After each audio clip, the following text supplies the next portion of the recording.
was, dressed for school, and he was trying to press up against me, roll over on top of me, pull open my underwear, and feel things. And I remember the first very clear feeling was betrayal. How could he do this? He was supposed to be another father. 12-year-old Heidi Buck had hoped her new stepfather would become her friend. Instead, he became her tormentor. At first, it was very innocent. He was a very warm, affectionate type of person by nature. When I warmed up to him, he began to, give me hugs and kisses, hello and goodbye.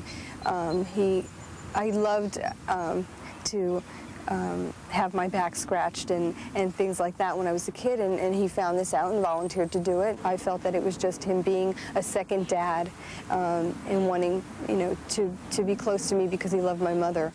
But soon Jerry's behavior became overtly sexual, and Heidi sensed that something was very wrong. He started touching parts of me, and he started holding me too long and saying things to me like, you're such a pretty little girl, and you're such a cute little girl, and things like that. And I just started getting this irking kind of feeling about me, like, this just isn't quite right. Despite Heidi's protest, she was soon Jerry's prisoner.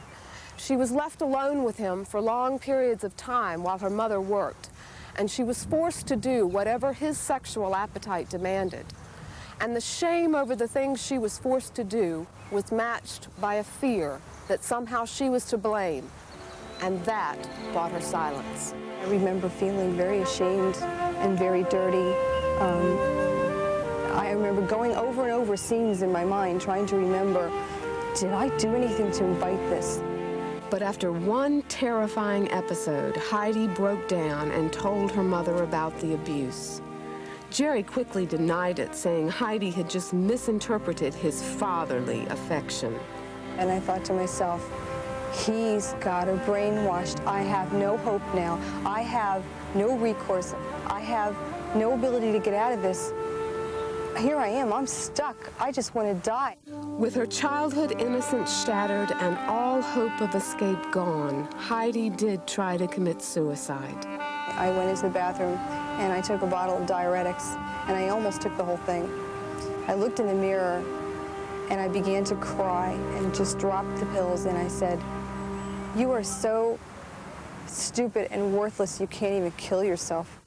Unable to take her own life, Heidi held on to one last hope that she could make her life better.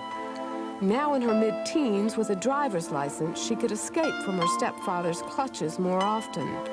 But the drugs and alcohol and sex that she escaped into were equally destructive. I became promiscuous. I was looking for love with guys my own age, so when someone was caressing me and kissing me and making me feel good, I could forget. And I could try to tell myself that I was going to get love from this person, but time and again, they got what they wanted and they moved on. At 19, a failed enlistment in the Marine Corps only deepened Heidi's sense of worthlessness. But strangely, during this time, she began to get some comfort from a book she had heard about in her youth. So I read different Psalms, and I prayed and I said, God, just help me have a good life, and help me to be good, and help me to be a good Christian. But like everything else, Heidi's attempts to be good also failed. Then she met her husband Les, who began to tell her about a God whose fatherly love for her was unconditional. Soon Heidi was ready to let down her defenses and meet her new father and his son, Jesus Christ, for herself. I just realized that God gave his son to die for me. He made the biggest sacrifice he could make as a father.